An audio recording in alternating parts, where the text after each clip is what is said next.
Check 1 2. Check 1 2. Check mic check 1 2 3 4 5 6 7 8 9 10. 1 2 3 4 5 6. We're hoping to get at least a 3-minute warning when they start walking, but we haven't got that yet. So 1 2 3 4 5 6 7. Everybody good? 1 2 3 4 5 6. Good?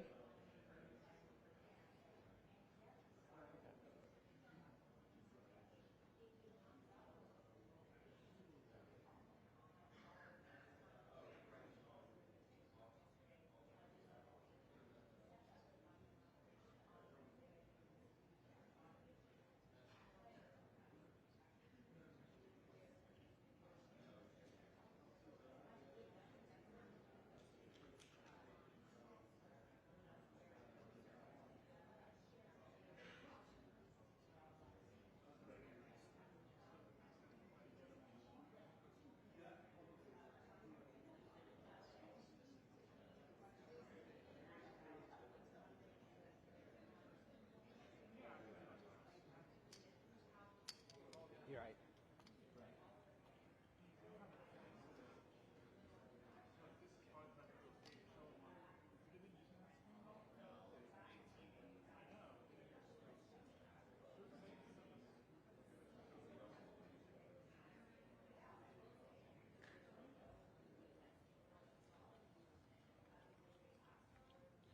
So still no official word on a start time.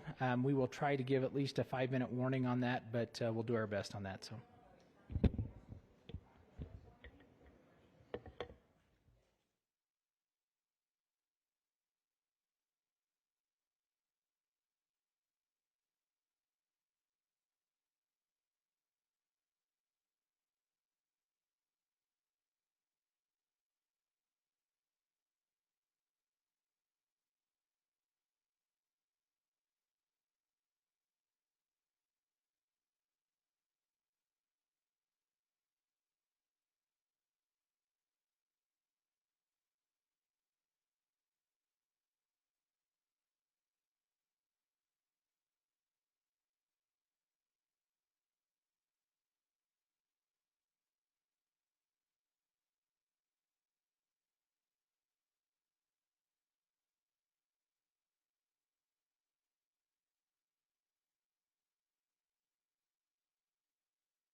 Check 1 2. Mic check 1 2 3 4 5 6 7 8 9 10. Mic 1 2 3 4 5 6 7 8 9 10. Check 1 2 1 2 3 4.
Hello, hello, testing, testing. Hi, everyone. We are 4 minutes out from starting the press conference. Thank you.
Morning, ladies and gentlemen.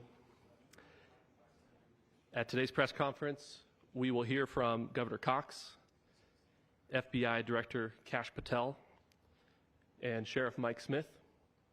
We also have with us Utah DPS Commissioner Bo Mason, Lieutenant Governor Deidre Henderson, FBI Special Agent in Charge Robert Bowles, and local and federal law enforcement partners.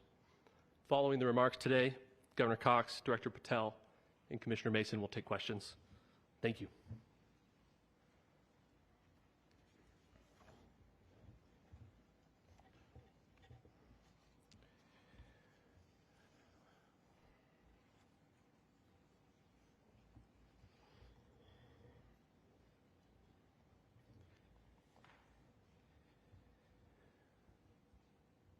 Good morning, ladies and gentlemen.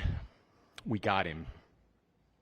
On the evening of September 11th, a family member of Tyler Robinson reached out to a family friend who contacted the Washington County Sheriff's Office with information that Robinson had confessed to them or implied that he had committed the incident. This information was relayed to the Utah County Sheriff's Office and scene investigators at Utah Valley University. This information was also conveyed to the FBI. Investigators reviewed additional video footage from UVU surveillance and identified Robinson arriving on UVU campus in a gray Dodge Challenger at approximately 8:29 a.m. on September 10th, in which he is observed on video in a plain maroon t-shirt, light-colored shorts, a black hat with a white logo, and light-colored shoes. When encountered in person by investigators in Washington County on September 12th, in the early morning hours, Robinson was observed in consistent clothing with those surveillance images.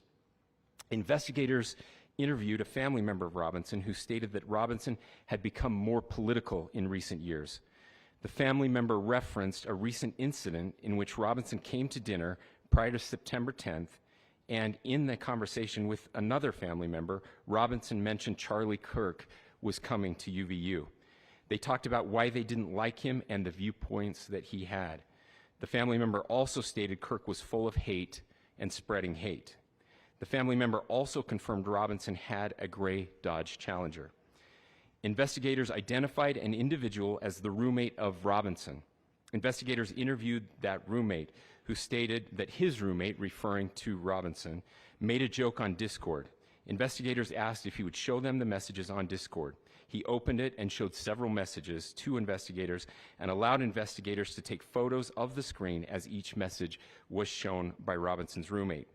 These photos consisted of various messages, including content of messages between the phone contact name Tyler with an emoji icon and Robinson's roommate's device.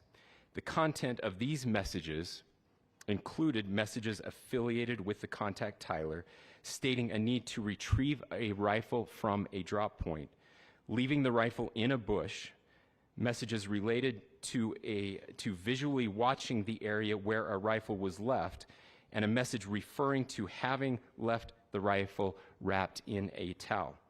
The messages also refer to engraving bullets and a mention of a scope and the rifle being unique. Messages from the contact Tyler also mentioned that he had changed outfits. I know there has been speculation as well as to the writing on those casings, those bullet casings, and I believe we have that as well. And I will share that with you now. So the area north of Campus Drive Road where the suspect crossed over, you saw some of that in the video that we released last night, consists of a grassy area with trees on the edge of the UVU campus. Investigators discovered a bolt-action rifle wrapped in a dark-colored towel. The rifle was determined to be a Mauser Model 98 30-06 caliber bolt-action rifle. The rifle had a scope mounted on top of it. Investigators noted inscriptions that had been engraved on casings found with the rifle. Inscriptions on a fired casing read, "Notices, bulges, capital OWO, what's this, question mark." Inscriptions on the 3 unfired casings read, "Hey fascist, exclamation point, catch, exclamation point." up arrow symbol, right arrow, and symbol, and 3 down arrow symbols. A second unfired casing read, "Oh Bella Ciao, Bella Ciao, Bella Ciao, Ciao Ciao," and a third unfired casing read, "If you read this, you are gay, LMAO." We are indebted to law enforcement across the state who has worked seamlessly together, local law enforcement, state law enforcement, and our federal partners with the Federal Bureau of Investigation. We're grateful for everyone who worked together in such a short amount of time to find this person and to bring justice. I want to thank the public who has been so engaged, reviewing videos, helping us with sending in tips, and helping us get to this point. I want to thank the family members of Tyler Robinson who did the right thing in this case and were able to bring him into to law enforcement as well. I especially want to thank the family of Charlie Kirk, Erica, Charlie's parents, his children. I want us to be thinking of them as we bring justice in this case. They will be involved in that justice. We will be working very closely with them as we move through this process as well. This is a very sad day for our country, a terrible day for the state of Utah, but I'm grateful that at this moment we have an opportunity to bring closure to this very dark chapter in our nation's history. With that, I will now turn the microphone over to the Director of the FBI, Kash Patel.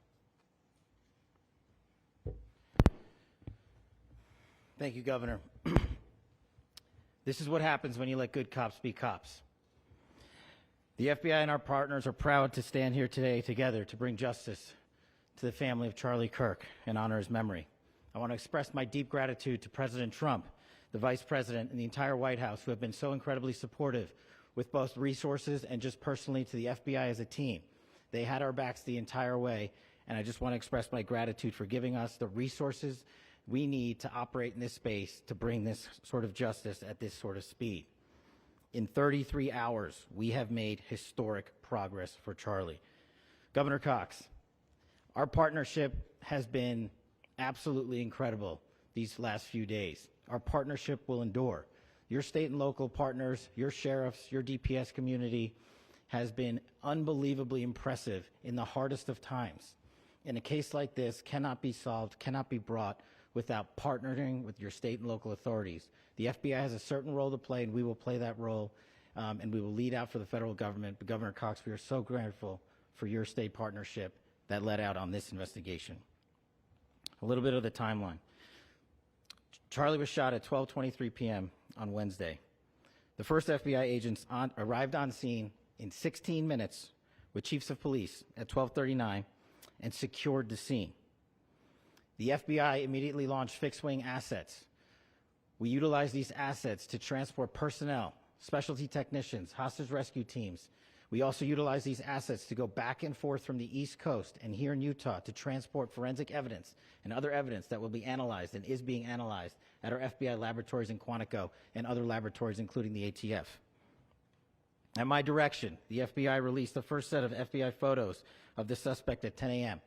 local time on 9/11. Then, shortly thereafter, the FBI reward of $100,000 was released at 10:45 a.m. local. Myself and Deputy Director Bongino arrived on the scene at approximately 5:30 p.m. on 9/11. The governor led a press conference last night at approximately 8 p.m., where at my direction, the FBI released a never-before-seen video of the suspect. We also released new images to the public of the suspect. And just last night, the suspect was taken into custody at 10 p.m. local time.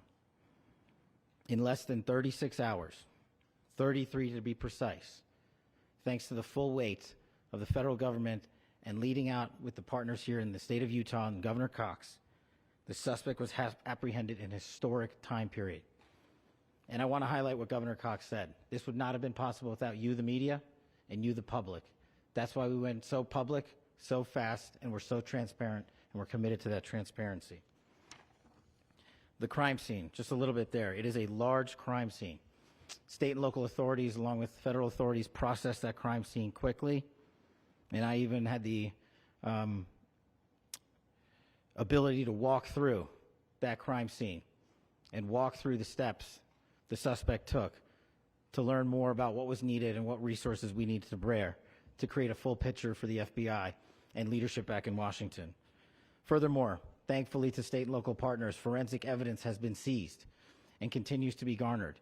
Forensic evidence has already been evaluated at FBI laboratories in Quantico and state and local authorities here. We will continue to process evidence as we see it, as we collect it, and we will continue to deliver to Governor Cox and his team. Last night, we had a total of approximately 7,000 leads. As of this morning, thanks to your great work, we have over 11,000 leads that were called in to the FBI. And we are running out every single lead that we can. Every one of those leads will be run out. The arrest is a testament to the dedication of good law enforcement being great and partnerships in law enforcement, which I've tried to highlight as my tenure as the director of the FBI. There is no better relationship for law enforcement than the FBI to partner with state and local authorities, and you've seen it here in these last few days. The FBI Salt Lake field office, along with our offices in LA, Phoenix, Denver, San Antonio, Las Vegas, Pittsburgh, Buffalo, our headquarters component in Quantico, all participate in the FBI. I want to express my deep gratitude to the employees of the FBI, the men and women, the evidence response team tacticians, the special operators, the agents, the support staff. You have done monumental work in historic time when the public, who had a right to demand such an expeditious solving of an investigation, the FBI answered that call diligently, critically important to our nation, and we delivered. And I'm proud to be their leader, and I'm proud to be the director of the FBI. This is very much an ongoing investigation, as the governor said, and we will continue to work with state and local authorities to develop the investigation, to provide them the evidence they need for their ongoing prosecutions, and we will be here to answer every call they absolutely have, as long as it takes, for as long as we need to find and apprehend whatever suspects were involved in this crime. Lastly, to my friend Charlie Kirk, rest now, brother. We have the watch, and I'll see you in Valhalla.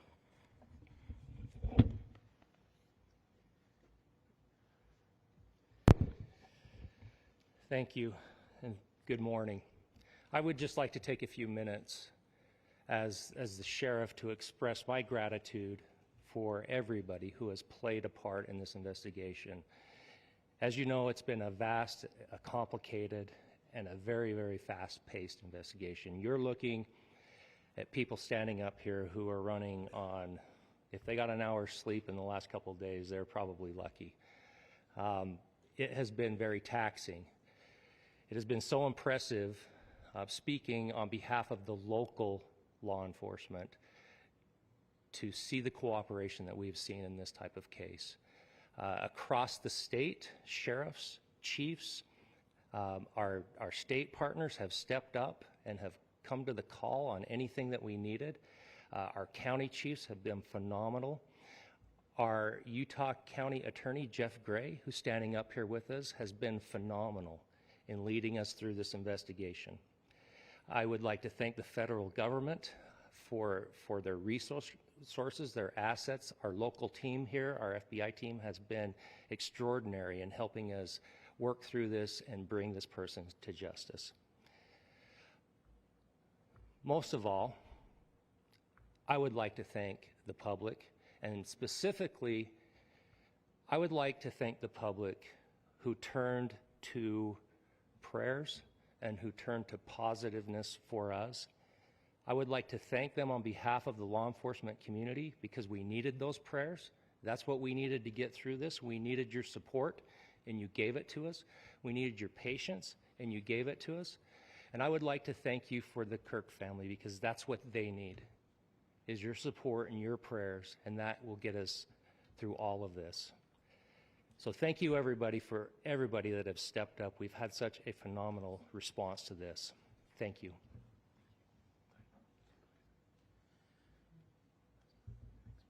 I also want to give a special thanks to the Attorney General and the Department of Justice. Their unwavering support and their commitment to justice is shown true here.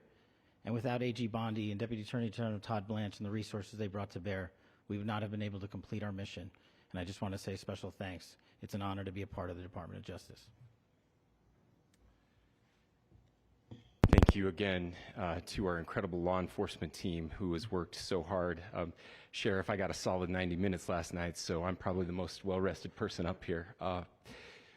Ladies and gentlemen, I get the microphone, so I hope you'll permit me a moment just to share a few more thoughts about where we are and how we got here and maybe a little bit of where we go from here. I don't want to get too preachy, but I think it's important that we, with eyes wide open, understand what's happening in our country today.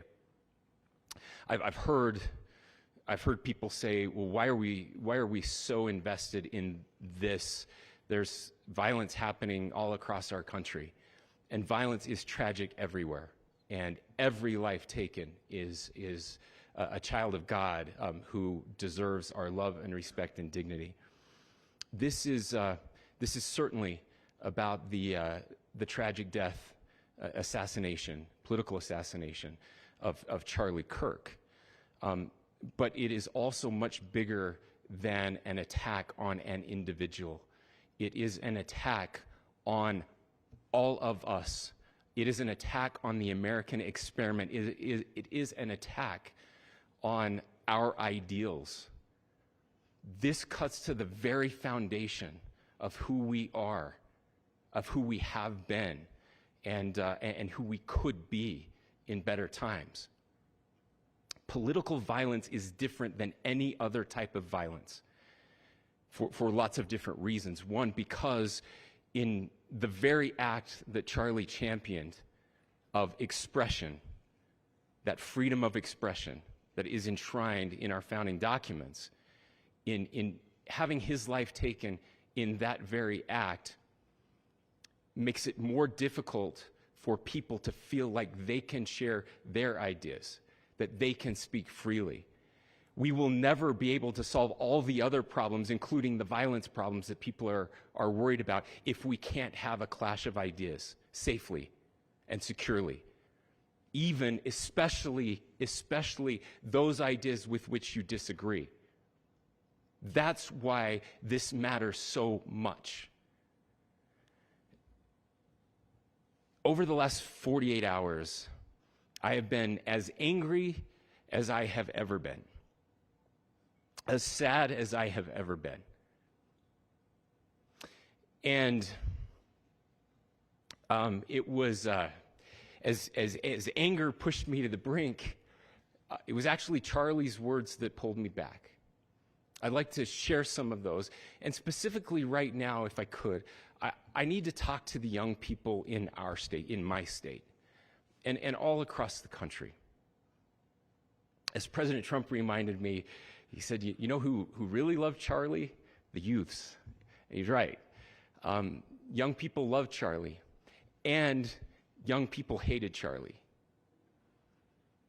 And Charlie went into those places anyway. And these are the words that have helped me. Charlie said, when people stop talking, that's when you get violence. He said, the weak can never forgive.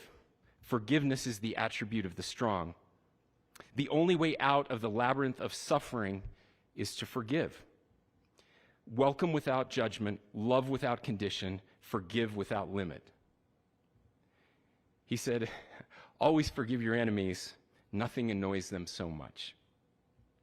A few months ago, I referenced this last night, Charlie posted to social media, when things are moving very fast and people are losing their minds, it's important to stay grounded. Turn off your phone, read scripture, spend time with friends, and remember, internet fury is not real life. It's going to be okay. He again said, when you stop having a human connection with someone you disagree with, it becomes a lot easier to commit violence.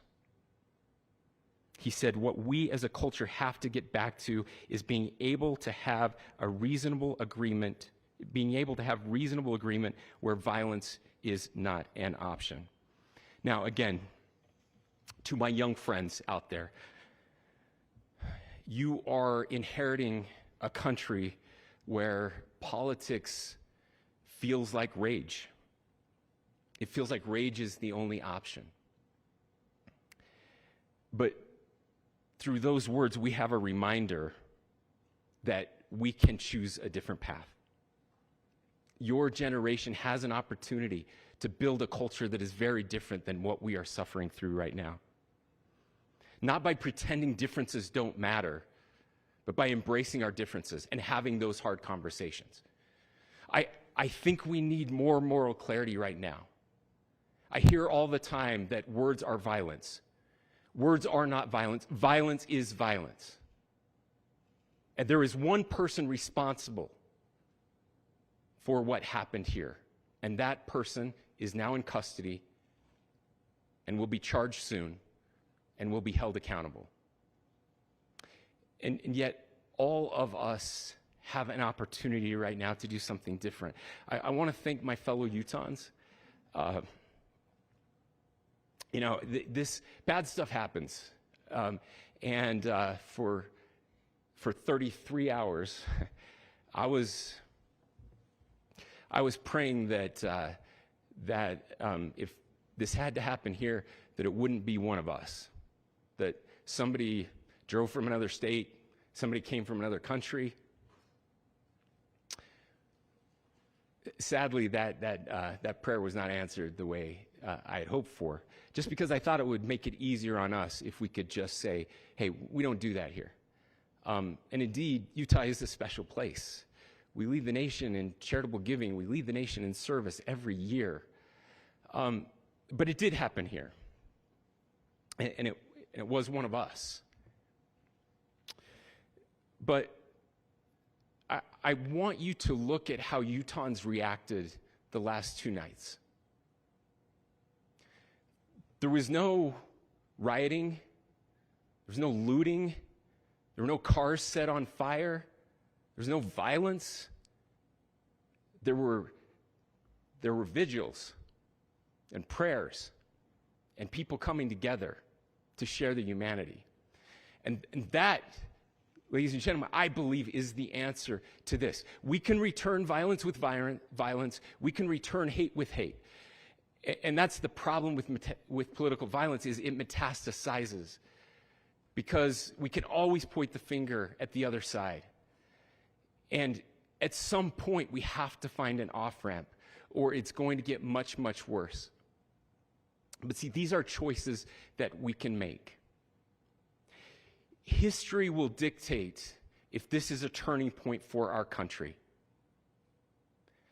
But every single one of us gets to choose right now if this is a turning point for us. We get to make decisions. We have our agency. And I desperately call on every American, Republican, Democrat, liberal, progressive, conservative, MAGA, all of us to please, please, please follow what Charlie taught me. I'll just conclude with words I share often from a friend and author, Yuval Levin, who was asked if he was optimistic about our country. And he said, I'm not optimistic. He said, I hate optimism. Like, that sounds bad. But he said, optimism is a vice. It's this idea that good things are just going to happen. And he said, in the history of the world, good things have never just happened. He says, I'm not optimistic, but I am hopeful. And hope is the virtue that sits between the vices of optimism and pessimism. Hope is the idea that good things are going to happen because we can make them so. I still believe in our country. And I know Charlie Kirk believed in our country. I still believe that there is more good among us than evil. And I still believe that we can change the course of history. I'm hopeful because Americans can make it so. Ladies and gentlemen, we're happy to answer any questions you might have. Please speak to whether the suspect is speaking with authorities and his demeanor, Tyler Robinson, when he turned himself in. I cannot speak to that right now.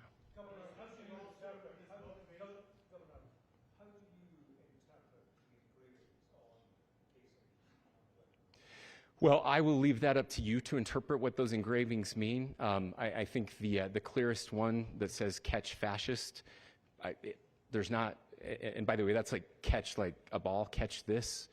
That's I think that speaks for itself. Governor, you indicated that he had been communicating. Please. Talk about this level of hatred that this person expressed. Beyond that, is there anything in your view that you discovered that may have radicalized or changed him to prompt him to commit such a horrific? There's nothing more that we can share at this time. Governor, Yeah, you please. indicated that he had been communicating with a friend on Discord about the gun. Do you anticipate any more arrests? We do not at this time have any information that would lead to any additional arrests. Do you believe he acted alone? Yes, but the investigation is ongoing.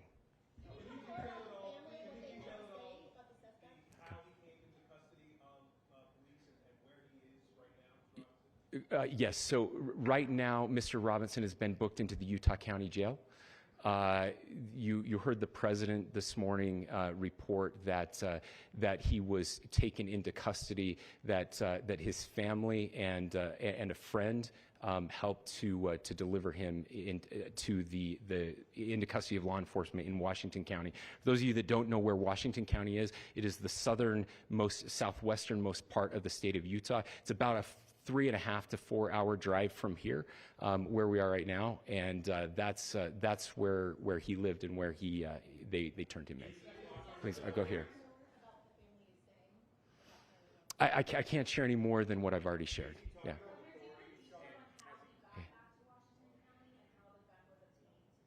So how we obtained the gun? The gun was found here. So I don't have much more details on that. We do know that he drove. We had his car here on campus, and then we had his car going south back to the St. George. It's actually the city of Washington in Washington County. Is he talking with authorities, and did he discuss a motive? I'm sorry? We don't have any information that would lead us to believe that. Yes, in fact, it was just released. Yes. Is he talking with authorities, and did he discuss a motive? I can't answer that right now. Yeah, thank you. Over here.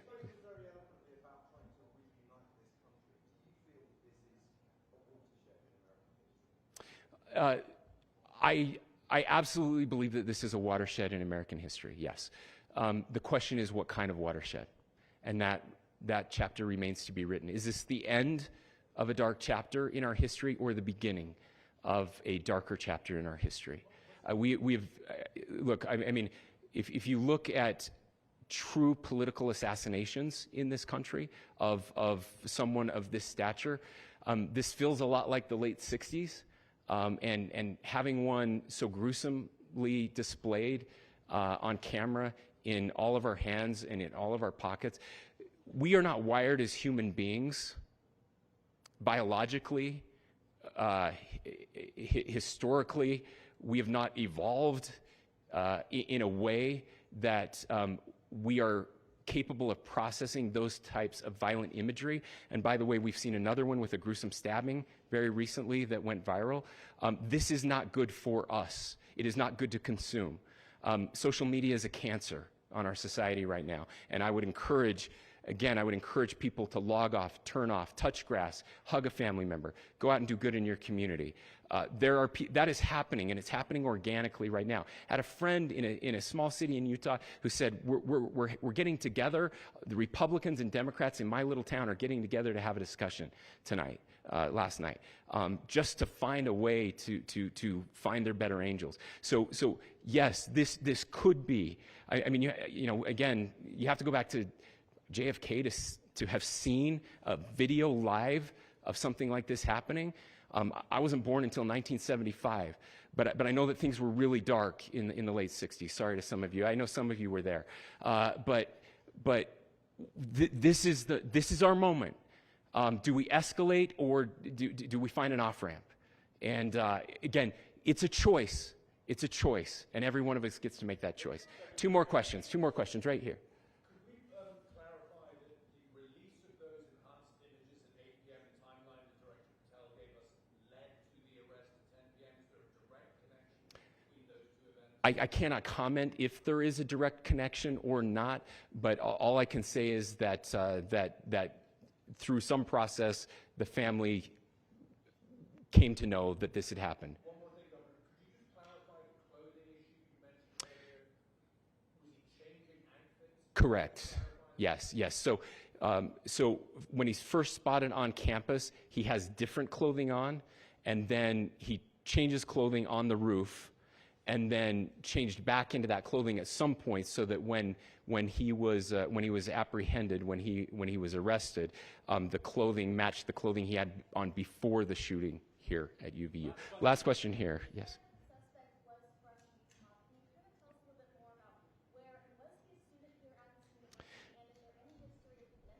Yeah.